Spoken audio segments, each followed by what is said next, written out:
Well, a very warm welcome, good evening, good afternoon, all that gubbins. Hello, everyone. I hope you're feeling all right. It feels like it's been ages. It hasn't. I was only skipped last week. Just felt too tired.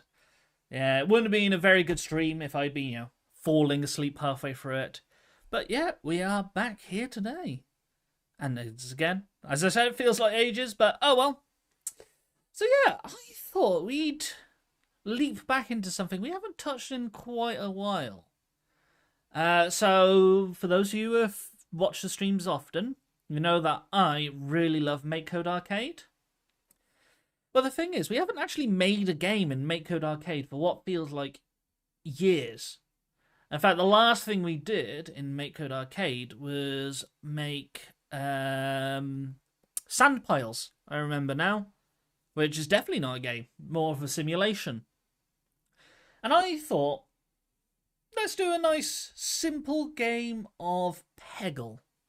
Now, I really wanted to show off what Peggle looks like. Play a little round of it, just so everyone gets the gist. But unfortunately, I couldn't install it in time. Apparently, I needed to install EA's terrible. Sorry, I shouldn't say that. That's me giving my own opinion. I would have made me install EA's game software, and I didn't really want to do that. But yeah, for those who don't know, Peggle is a bit like pinball, except you're not hitting the ball with some paddles. The ball falls from the top, and you try and hit as many pegs as you can. And of course, we're going to go ahead and do that in MakeCode Arcade. So just in my browser, I'm going to arcade.makecode.com. Of course, I'll pop that in chat whilst that's loading up.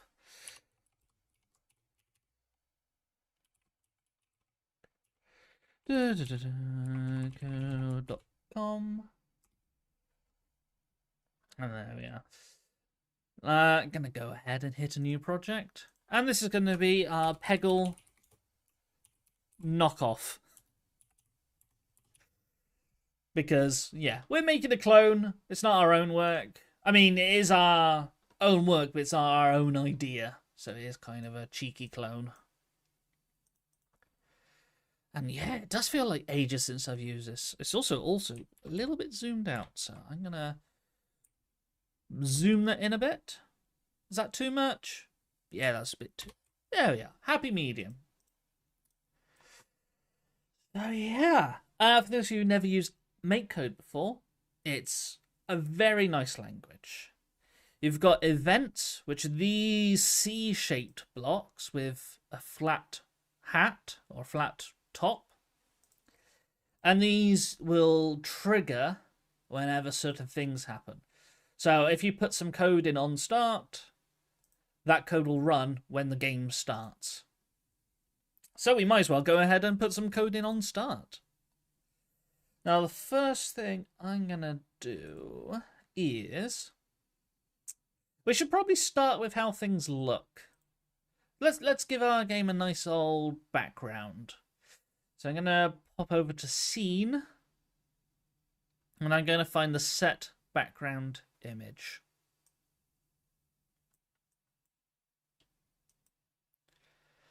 Okay. And then to actually set the image, I'm going to click in the grey blob.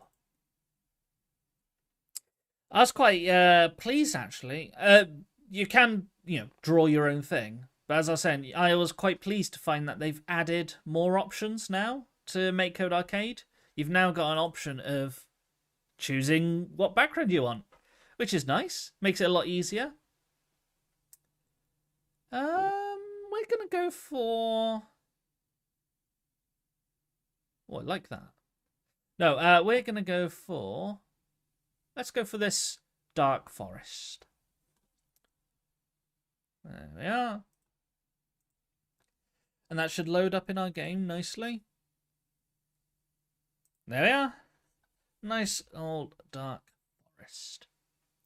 Now what we're going to do to make this slightly different from what you usually do when designing a game is we're going to add a tile map as well. Usually I stick to having just a tile map or just a background image, But this time I'm going to add in a tile map.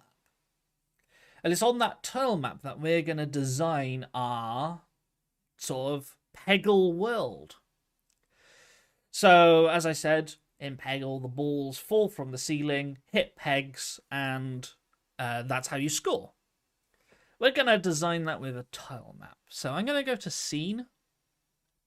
I'm going to scroll down to find where it says Tile Maps. Set Tile Map to Tile Map.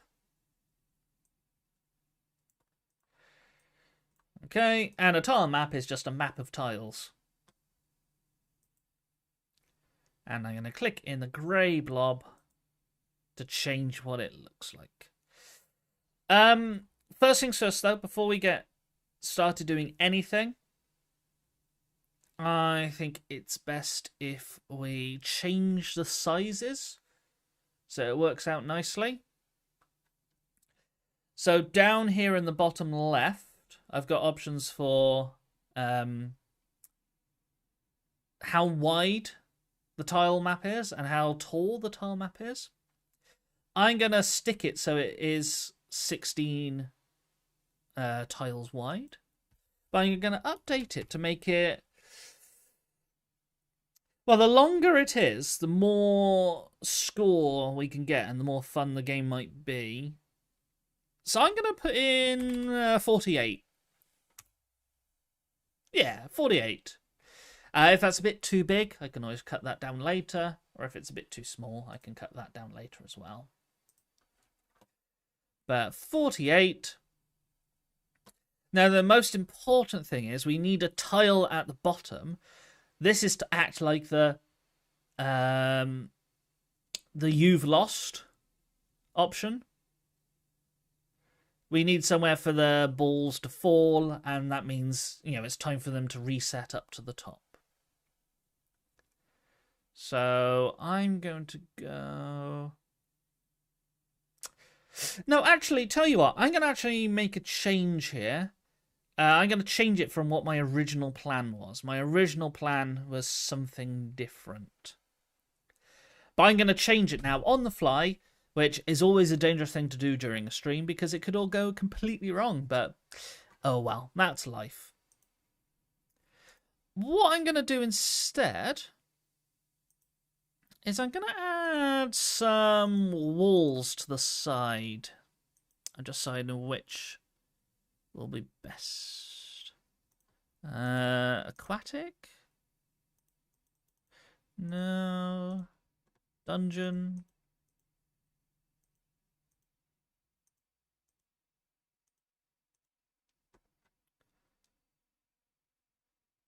Yeah, let's just go dungeon for now. We can always make it prettier if we need to. I'm just putting a line of tiles down the side. Let's go for that one. And another line of tiles down there. And actually, what I'm going to do is I'm going to leave the bottom open. Now, these tiles along the side aren't good enough on their own. We need to actually make them solid, because at the moment they aren't solid. So to do that, I need to go into wall mode, which is... Why is that such a hard word to pronounce? I'm going to click on the wall, and I'm going to draw the wall over the top of the wall, which is sounds pretty stupid, but if they paint in red, I know it's working, because that means that they are now solid.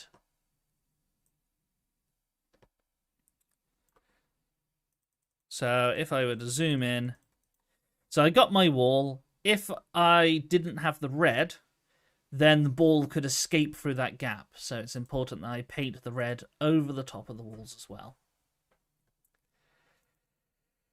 Okay, and we're going to add something a bit more as well. We're going to choose a tile. So, sorry, before we do that, I'm going to exit wall mode by clicking on the 3D wall again. And we're going to add a couple of tiles that will act like the pegs or like bumpers. So, actually, that's a good one to use. I'm going to use the orb tiles. Just because, yeah, it kind of looks proper. Let's go for the red one. And just scatter these around. One of the things that Peggle did was it had all sorts of lovely patterns for its tiles. Yeah, sorry, for its pegs. So this is your opportunity to get fancy and make some fancy patterns.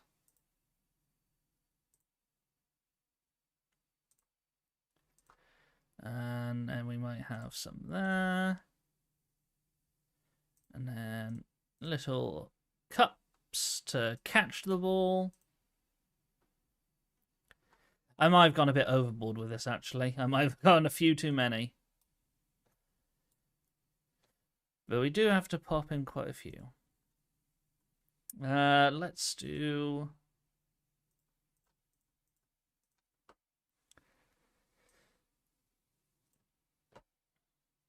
Line tool is quite useful for this.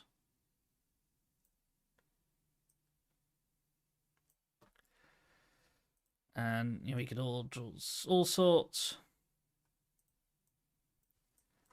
And we'll just do some zigzags across the bottom for the last bit. Oh, that's not very symmetrical. But oh well.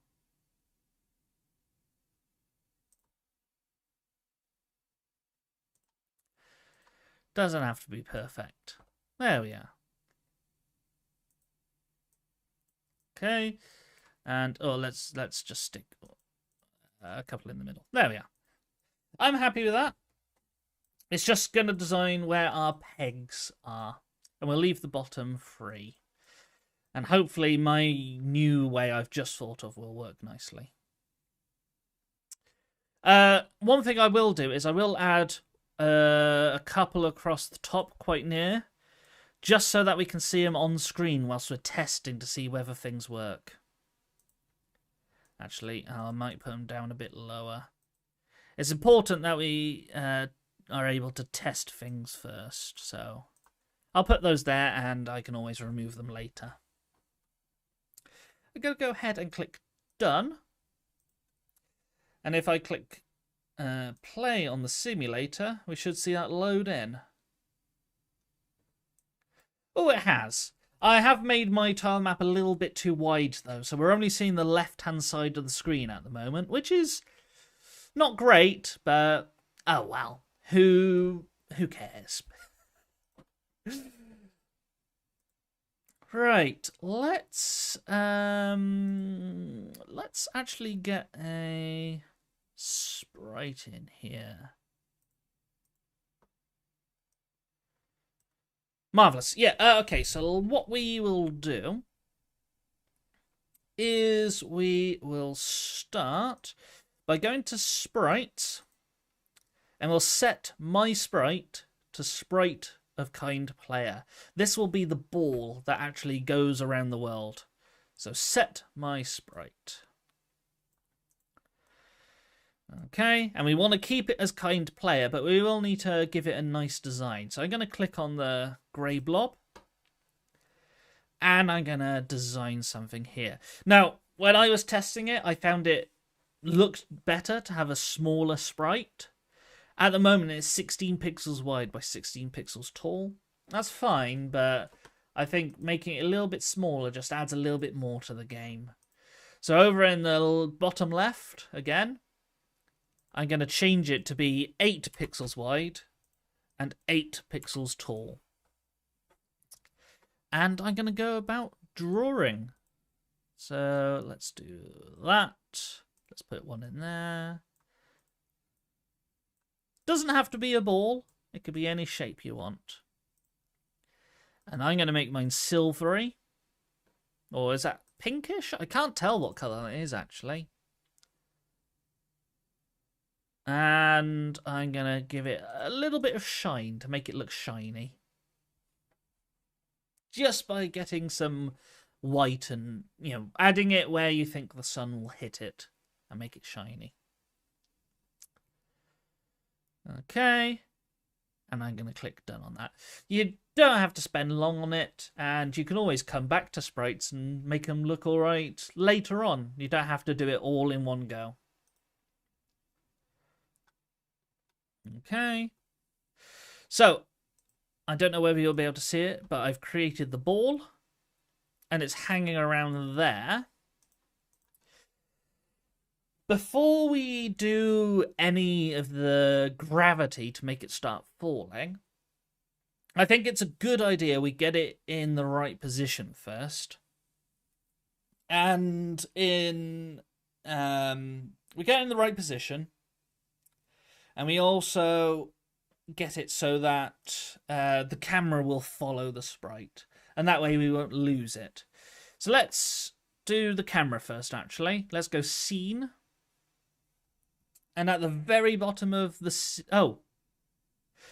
They've changed it. It used to be at the very bottom. Now it's kind of the second area. Quite close to the top. Ah, that's cool. But we're going to find camera, follow, sprite. And we're going to make sure we put it underneath.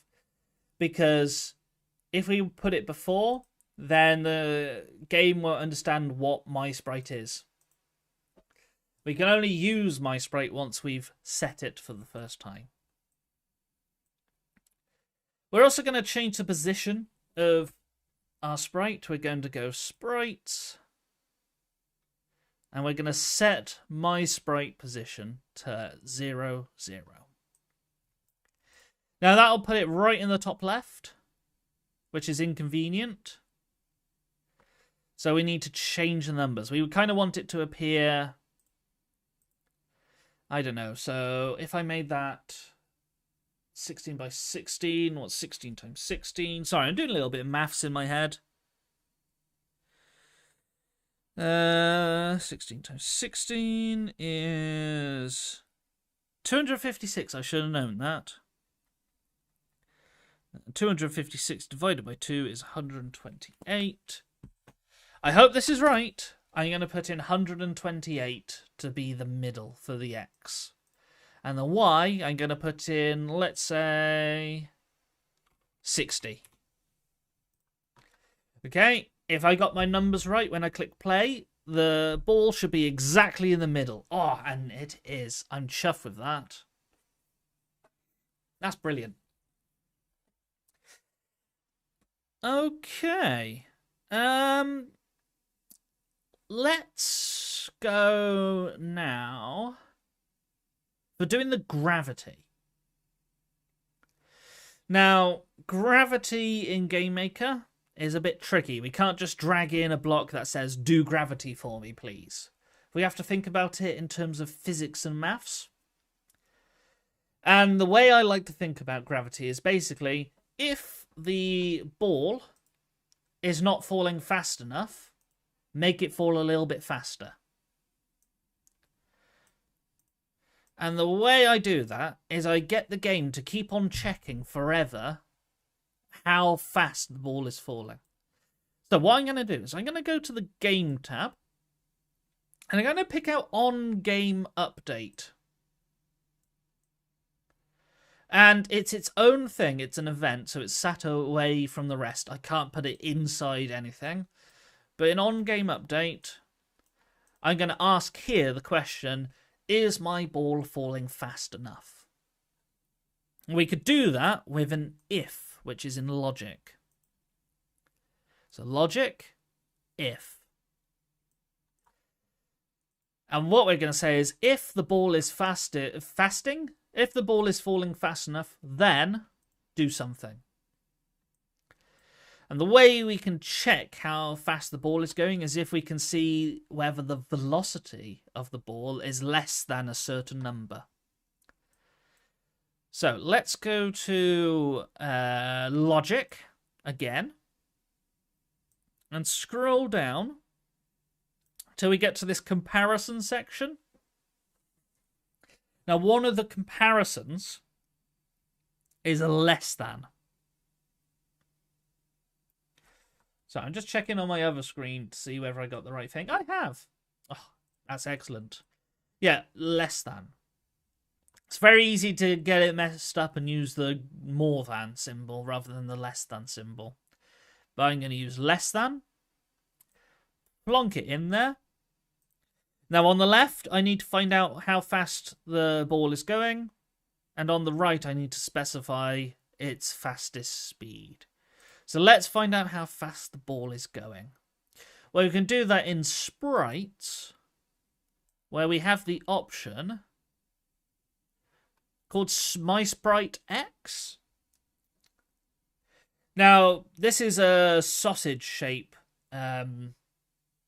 what's the word? Bit of code, which means it's some kind of number. So I'm going to pick that up, and I'm going to put it in the first 0 slot. Okay, so if MySprite X less than 0. Well, currently this is checking the wrong thing because it's checking the X value of the sprite, which is how far left or right of the screen it is. So I need to change that, and we're going to change it to Y velocity. We're checking the Y velocity of the sprite. Okay. And over on the right-hand side, the less than 0, we need to change the 0 to a number. I'm going to stick in the value 200. Because in my testing, that seemed like a good speed. If you wanted it, you can tweak that, you can change that. It all works. And changing that to different numbers will get you different results. So all we're doing here is saying if the speed of the sprite is ever less than 200, we need to do something. And what we're going to do is we're going to speed it up. We're going to do that by changing the Y velocity of my sprite to go up a little bit. So to do that, I'm going to go Sprites, scroll down, and I'm going to find the change MySprite X by 0. But of course, we don't want to change its X because that's how far left or right. We want to change its Y velocity, or velocity Y. And if we change it by 0, nothing will happen. So I'm going to change it by some number like 10. Now you can play around with both those numbers, and you can choose the one that works for you. If you want it to fall faster, you could change this to be, I don't know, 1,000. Let's see how that looks.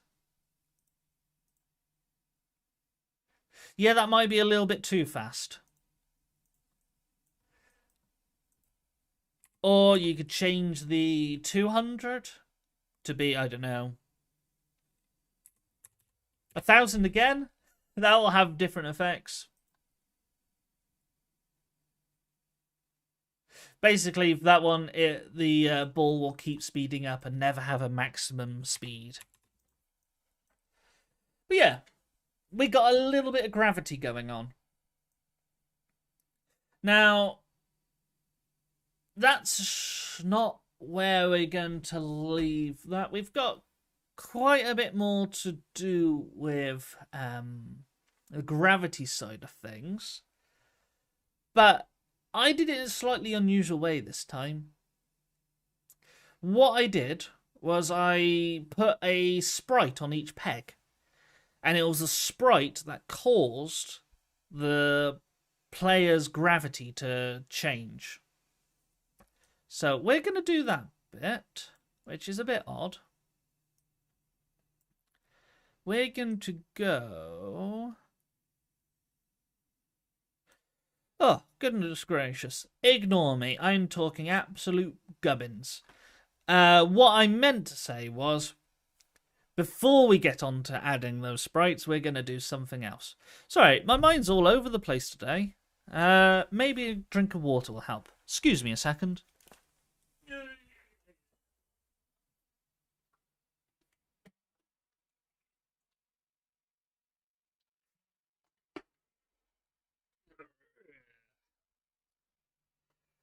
Oh, that's Thursdays for you. Every time I try, my brain's just gone out the window. Where was I? Yeah. So what we are going to do is we're going to make a couple of changes so that our ball will basically respawn if it falls out of the world. So the first thing we're going to do is we're going to go back to onStart, because this is more stuff we set up at the beginning. We're going to go Sprite. We're going to go set my sprite bounce on wall. Okay, and that should hopefully set the sides of the world working. So that's just something to back us up for when we get into the more interesting stuff later.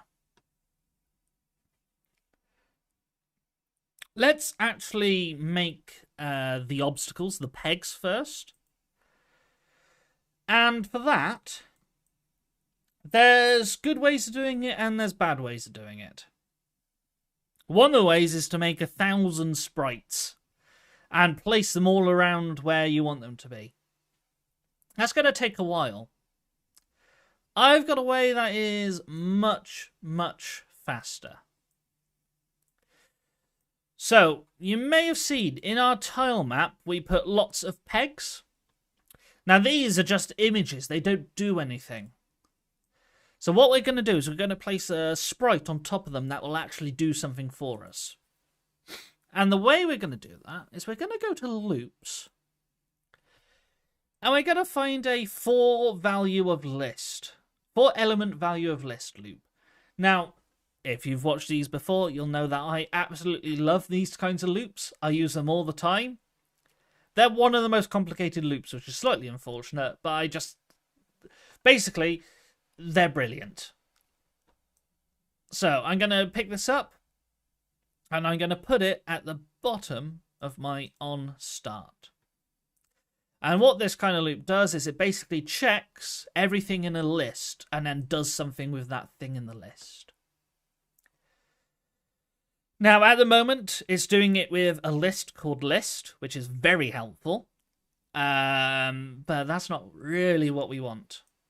We want to do it for every single red peg on the map. So to get that, we're going to go to Scene. We're going to scroll on down. Scrolling, scrolling, scrolling, scrolling. To the very bottom, where just the one before the bottom is called Array of All Blank Locations. And I'm going to pop that in to replace list. And what this lovely button does, this lovely line of code, is it lets you access all the different kinds of tiles. So if I click the drop-down arrow, I can specify all the red peg tiles. So, for every red peg on the board, we can do something. Well, what we're going to do is we're going to create a new sprite. We're going to go sprites. We're going to go set my sprite to sprite of new kind. Now, before we get into designing it all, we need to choose what type it's going to be. We don't want it to be a player. We want it to be something else. We don't really want it to be projectile. We don't want it to be food. We don't want it to be enemy. We'll need a new kind. And these are going to be our pegs. So this is a kind of peg.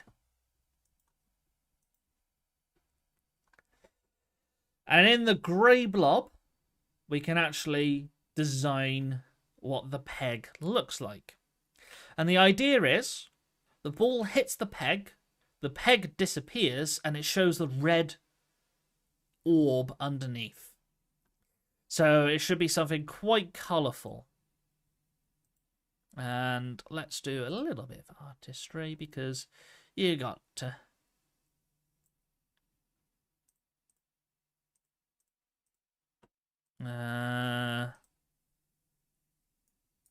Nope, that's the wrong colour. Again, I always say this, I love pixel art. I spent absolute years on it.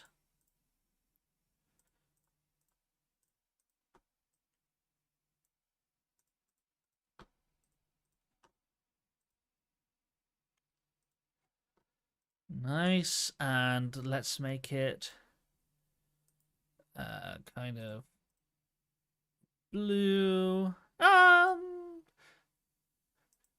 No, we'll make it blue because that'll stand out, hopefully. And then maybe...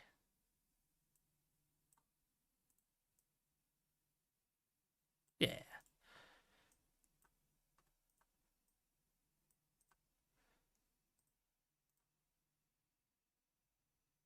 And then a little bit of shine on both these colours, just to show that it's sort of 3D-like. It's not my best work, but oh well. It's just a bit of fun. Okay, so that's our bumper, that's our peg. That's our thing that the ball hits. Okay. And the last thing we have to do is nice and simple. We just have to place one of these sprites that we've just created on top of each value. And each value is going to be one of the orange peg locations.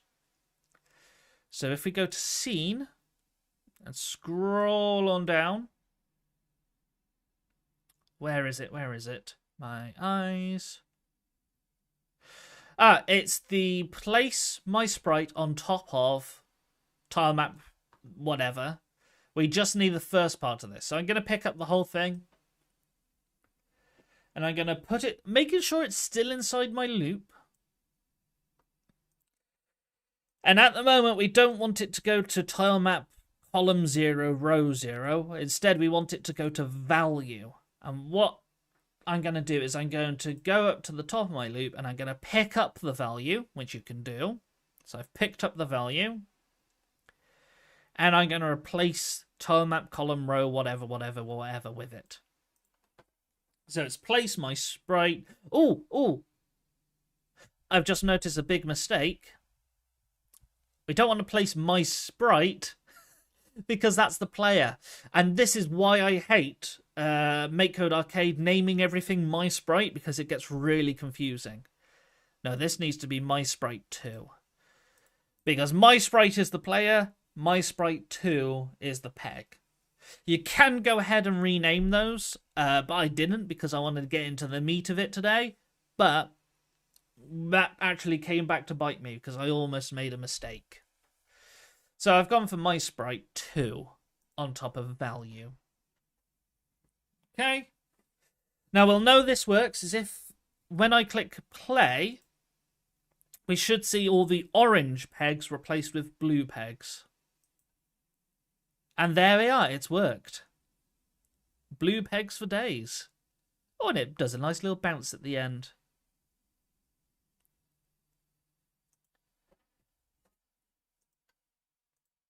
Nice. Okay. Letters. Let's actually do the bouncing now, because that's the trickiest bit. Let's get it actually bouncing off the pegs. So we've created all the pegs. We've created the gravity. Now we need to bring that together. And I'm going to do it in some new space, new empty space.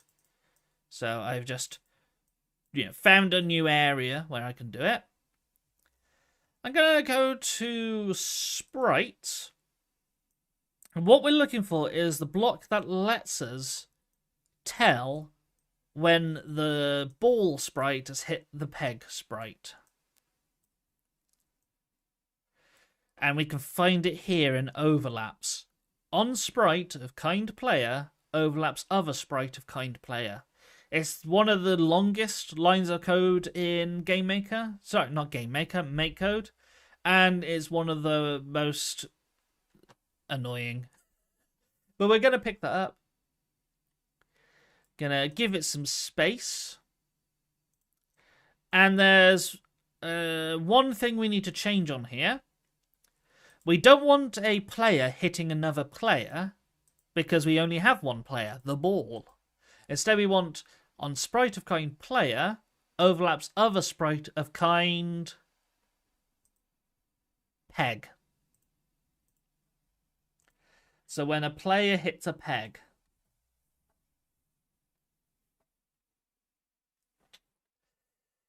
and this is where the fun begins. So when a player hits a peg, what we really want to happen is we want the ball to bounce. Now, the easiest way to do that is for us to manually change the velocity of the ball so it bounces off. And we can do that by going to Sprite, scrolling down, till we find a Change My Sprite option. And we're not going to change the X, we're going to change the Y velocity again.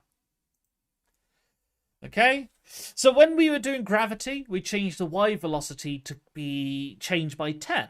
Which means it would be going down. Now we want to change the Y velocity so it goes up. So we need a minus number. And I'm going to try something in the region of minus 80? Minus 80. Yeah, I'm going to give that a go. See if it works.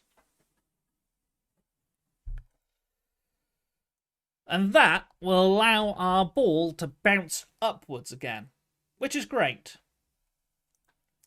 Again, if we wanted to, we can always change that value so it bounces different amounts.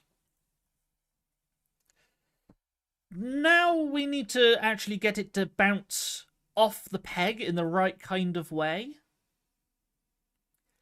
And there's good ways of doing this and there's not so good ways of doing this. We're going to do it in not such a good way.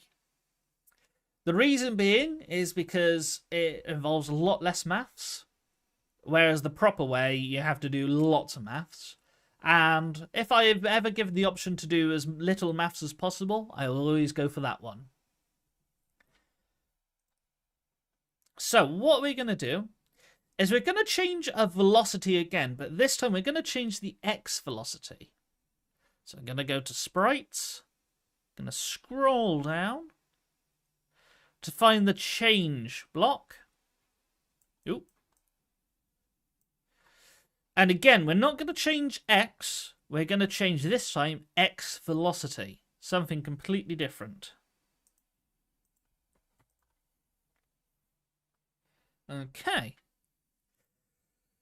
Now, if I type in a positive number here, what will happen is my ball will always bounce to the right, which doesn't really behave like a normal ball. If I type in a minus number, my ball will always bounce to the left, which again doesn't behave like a normal ball. So I'm going to add in a random choice. So we'll either go left or right, and by varying amounts. And that will make it a little bit more interesting. So let's go to Math. And I'm going to scroll down to find Pick Random. Oh, someone slammed the door. But I'm going to find pick random. And in the left-hand side, we need to put a minus number. So I'm going to go minus 50, perhaps. And in the right-hand side, we need to put a positive number. So I'm going to put positive 50, or just 50. Okay. Now, before we can test it, we've just got two other things to do. The first one is we need to delete the peg that we've just hit. And there are many ways of deleting a sprite. However, I found lots of bugs using a certain way. So I'm going to do it in a way that I've never done before. I'm going to go to... I'm going to go to sprites. I'm going to find the set option here. Because what we're going to do is we're going to set how long the peg is allowed to live. So I'm going to pick up set my sprite X to 0. I'm going to put it underneath. Now, first things first, we can't do it with my sprite because that would be killing the ball. We need to do it with this other sprite here. The other sprite is a special variable that holds the peg that's doing the colliding. So I'm going to pick up other sprite from my blue on sprite of kind player blah blah blah blah. I'm going to pick that up and I'm going to stick it in the set so it spits out the my sprite and then I can delete the my sprite. So now it says set other sprite. That's quite an important step. So double check if you've done that. We're going to set other sprite. What are we going to change? We're going to change the lifespan. Yeah. We're going to set other sprite lifespan to a certain number. And the number is in milliseconds. So 1 millisecond is 1,000th of a second. So if you want 1 second, we type in the number 1,000. If we want 2 seconds, we type in the number 2,000. If we want 3 seconds, we type in 3,000, and so on. And that little block will help us by deleting the pegs after they've done the colliding. Okay. And finally, I nearly forgot about this.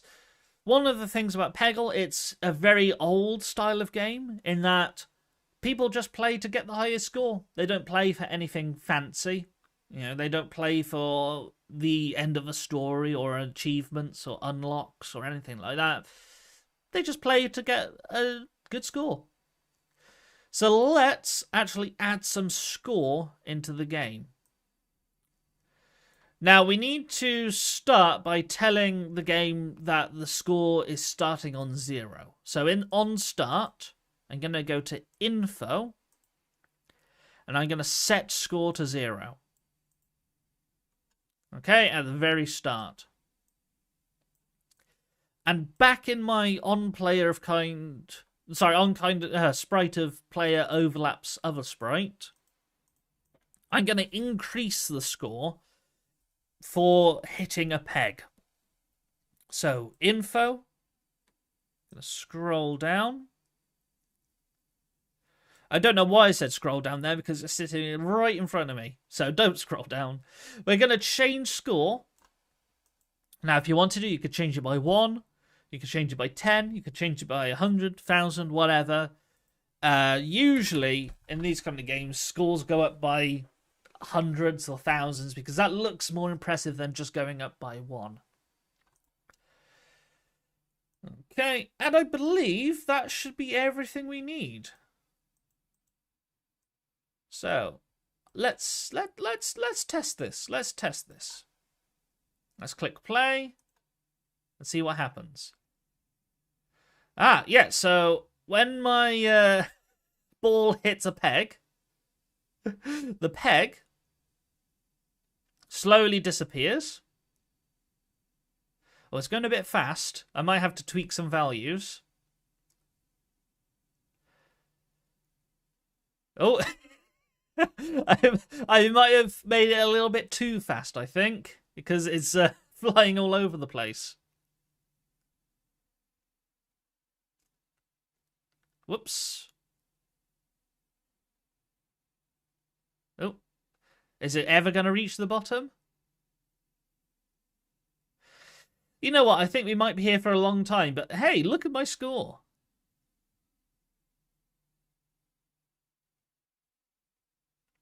And we've finally reached the bottom. And it'll keep bouncing like that forever.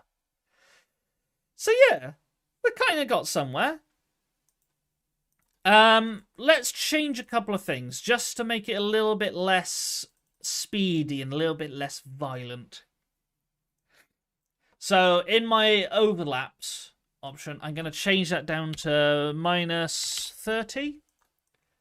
And I'm going to change these to be -10 to 10. So it should bounce a little bit less now. Let's see.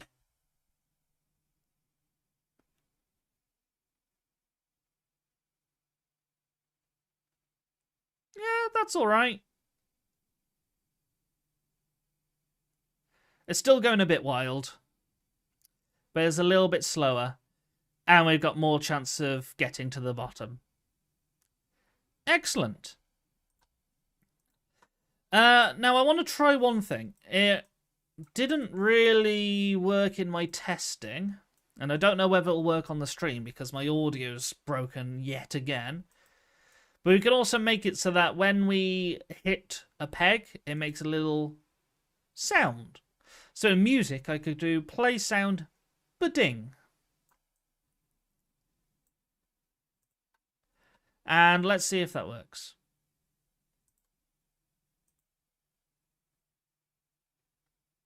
Apparently it doesn't.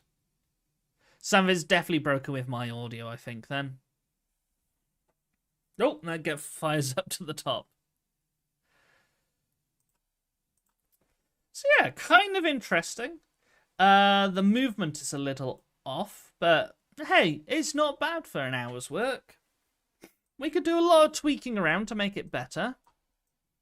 We can certainly change the speed of things. Now, rather than launching into a new change I can make, that would probably take a long time and I'd have to rush through it, I'm going to leave it there for tonight. We've got something that looks pretty good. It's on the way to being almost close to a game. And it gives you an opportunity to explore and expand for yourself. Maybe you could have lives so that when it hits the bottom, it goes back to the top and you lose a life. Maybe you could change it so that it doesn't start until you press a button. And that way, maybe you could even decide whether it's going to fire left or right. But I think, for a little bit of a fun diversion, that's not too bad. Yeah, I'm happy with that. Well, in any case, whilst this plays in the background, I hope you've had a very lovely time. You've enjoyed the stream, whether you're just tuning in for some background noise or whether you're following along. We've got a couple of updates coming up. First things first, I believe the game of codes is running at the moment. I don't know much about that because I'm terrible at keeping up with the news. But if you check on the Technocamps website, technocamps.com, you'll find in the news section all sorts of announcements like that Game of Codes competition. Other than that, I think that's it from me. Have a very lovely evening and cheerio, everyone. Bye-bye.